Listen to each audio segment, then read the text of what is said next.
You see, I didn't meet God at a church. He introduced himself to me between the details of my life. He always provided for me in mysterious ways before I knew it was him making a way.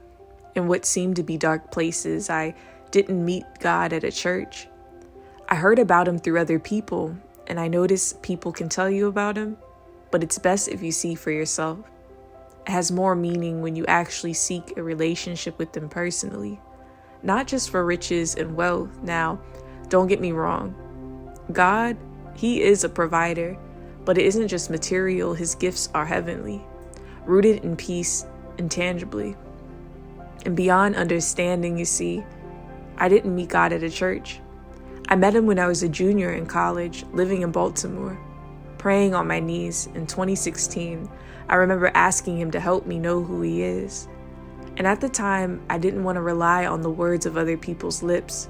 I told him, God, I want to know you for myself because I'm not down for all the manipulation. And next thing I knew, I was about to drive to class, and I remember getting into a bad accident, a crash on 695 out of the blue. And I was like, how did this even happen? It was bumper to bumper traffic and everyone was going like 2 miles per hour. But a random lady was speeding. But Lord, you knew exactly what you were doing. And the car was totaled, so I had to begin Ubering to finish out the semester. And every single day, I remember the Uber drivers I had were pastors those days, telling me about their church. And the last Uber driver told me that God wanted to tell me that he's with me. And I said, with me? Are you sure? Because at the time, I wasn't even living close to holy. I was in college, always at every party on time, missing the Bible study that my friend would keep inviting me to. But the Uber driver said, yes, you. And God is telling me to keep repeating it to you.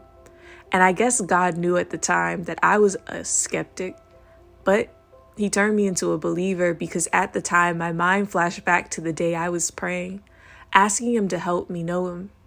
And in that moment, I realized he was answering my prayer. And the driver told me that I need to start reading the Bible and find a reliable, trustworthy Bible study. So I started reading. And I tried to make a family tree of all the Bible characters, but that got so frustrating because nobody told me there were so many people. The Uber driver told me, you're approaching it like a textbook, but the Bible is holy. God's spirit is underneath each word. You'll one day see it with spiritual eyes and not a carnal mind when you read. Then he told me that the Old Testament talks about what God has done. And so does the New Testament, but it talks about what he also will be doing. And then I remember soon, probably months later, God gave me a dream. And he told me that my boyfriend at the time was going to betray me the next day. It was told to me exactly how I dreamed. So yes, God was with me, even in the non-preferred settings and scenes of my life. And now I have the privilege to write these stories of freedom. I didn't even know that 9 years later, I would even be telling these stories. But it's not about me. It's to give God the glory through each and every testimony. And I now meet with God in a church too. And I now know a lot more about who I give my worship to.